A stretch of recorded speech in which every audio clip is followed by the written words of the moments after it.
Bienvenue dans cette nouvelle vidéo, j'espère que vous allez bien. Aujourd'hui, je viens partager avec vous ma façon d'apprêter le poisson avant de le cuire.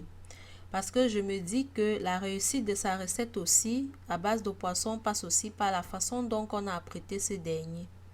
Si vous videz le ventre de votre poisson en séparant les deux parties du ventre carrément comme si on a ouvert les pages d'un livre, il vous sera plus délicat de le manipuler, surtout quand vous voulez le frire à l'huile ou alors quand vous le faites en mode barbecue. C'est plus évident qu'il soit émietté quand il colle. Il risque de se sectionner. Par contre, si vous le nettoyez de la façon dont je viens vous proposer, vous avez plus de chances de réussir à le retourner, à le manier lorsque vous faites votre cuisson. Le poisson que j'ai décidé de vider s'appelle chincha. Par contre, on l'appelle communément en Afrique le maquereau. Pourtant, c'est pas lui le maquereau en fait. Et alors, lorsque vous pensez que vous avez du maquereau bleu ou du maquereau doré, c'est tout simplement du chincha bleu ou du chincha doré comme vous voulez. L'orthographe c'est C-H-I-N-C-H-A-R-D. Et la prononciation, j'ai fait un tour sur Google, j'espère que je ne me trompe pas. On va donc commencer à vider notre poisson. On va d'abord enlever l'espèce de colonne qui se trouve au-dessus. Des deux côtés, on va l'enlever.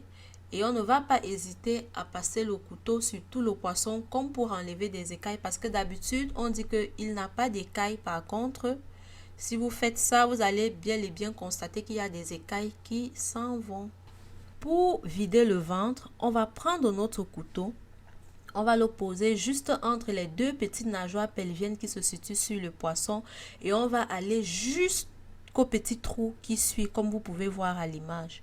Et maintenant pour vider la tête de ces branchies, on va prendre notre pouce et notre index qu'on va rentrer à gauche ou à droite en fonction de si vous êtes gaucher ou droitier. Et on va se rassurer que si on entre à droite, on ressort avec les branchies à droite. Si on entre à gauche, on ressort avec à gauche. Surtout ne pas lever vers le haut ou tirer face à nous parce que c'est dans ces cas-là qu'on va sectionner la petite membrane qui relie le ventre du poisson entre guillemets jusqu'à sa tête et c'est ce que nous ne voulons pas. Et par la suite donc évidemment on va vider tout notre poisson de tout ce qui s'y trouve à l'intérieur et dépendamment de comment on veut le cuisiner, on va couper ou faire quoi que ce soit. Maintenant, en ce qui concerne que ce soit les nageoires caudales, la nageoire anale, la nageoire pelvienne, la nageoire pectorale, c'est à vous de voir. Moi, sur le premier poisson, j'ai laissé toutes les nageoires intactes parce que je voulais le faire en barbecue. Mais sur le deuxième, j'ai enlevé les nageoires.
Une fois que tout ceci a donc été effectué, n'hésitez pas à laver votre poisson 3 à 4 fois en changeant de l'eau.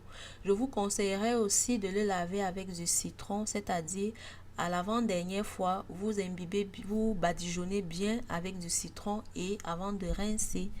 Moi, je l'ai fait, mais je n'ai pas filmé parce qu'en fait, j'avais mon bébé dans la cuisine et quand je suis venue nettoyer le poisson à la buanderie parce que j'ai pas de robinet actuellement dans ma cuisine, je l'ai fui en fait parce qu'elle voulait que je la prenne. J'ai fui, je me suis dit attends, si je la prends je vais pas y arriver. Et j'ai oublié de prendre du citron avec moi. Ce qui fait que je me suis dit non, je vais finir et je vais demander à l'un de ses frères de m'apporter du citron en cachette. Sauf que quand le citron est arrivé, j'avais déjà fini de filmer le plus important, quoi. Nous arrivons donc au terme de cette toute petite vidéo. J'espère que je vous aurai apporté un plus. Je vous dis à ma prochaine vidéo. D'ici là, portez-vous bien. Merci.